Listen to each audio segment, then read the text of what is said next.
আজিৰ এই ভিডিঅ'টোত মই আপোনালোকক বহুতে ভাল খবৰ দিব বিচাৰিছোঁ যিহেতু বহুতে অপেক্ষা কৰি আছিলে যে DWৰ LPPৰ ফাইনেল মেৰিট লিষ্ট কেতিয়ালৈকে প্ৰকাশ পাব আৰু এই সংক্ৰান্তীয় এটা গুৰুত্বপূৰ্ণ খবৰ ইতিমধ্যে আহি পৰিছে আপোনালোকৰ কাৰণে এটা ভাল খবৰ যে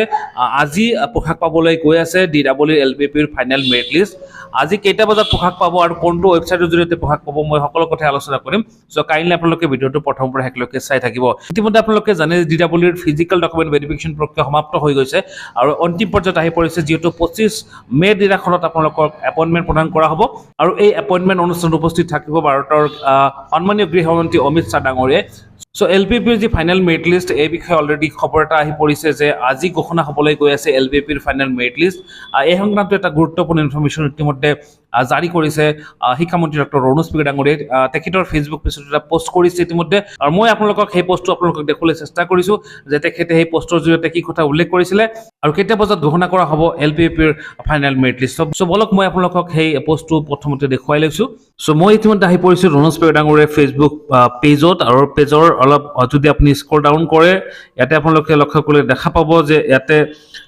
2 ঘণ্টা আগতে আপোনালোকৰ এটা পোষ্ট ranoj Pegu ডাঙৰীয়াই পোষ্ট কৰিছিলে ইয়াতে উল্লেখ কৰিছে যে final merit list of LPP teachers under elementary education for appointment on 25th May will be published today at 4 p.m. in DWE.assam.gov.in portal. So ইয়াতে উল্লেখ কৰিছে যে DWৰ LPPৰ যি নিযুক্তি প্ৰক্ৰিয়াৰ ফাইনেল মেৰিট লিষ্ট এই মেৰিট লিষ্ট আজি প্ৰকাশ হ'বলৈ গৈ আছে আবেলি 4 বজাত আৰু সেই মেৰিট লিষ্টসমূহ আপোনালোকে ডাউনলোড কৰিব পাৰিব DWৰ অফিচিয়েল ৱেবছাইট dwe.assam.gov.in আৰু এই পদসমূহৰ এপইণ্টমেণ্ট প্ৰদান কৰা হ'ব 25th May এপইণ্টমেণ্ট লেটাৰসমূহ ডিষ্ট্ৰিবিউট কৰিব সো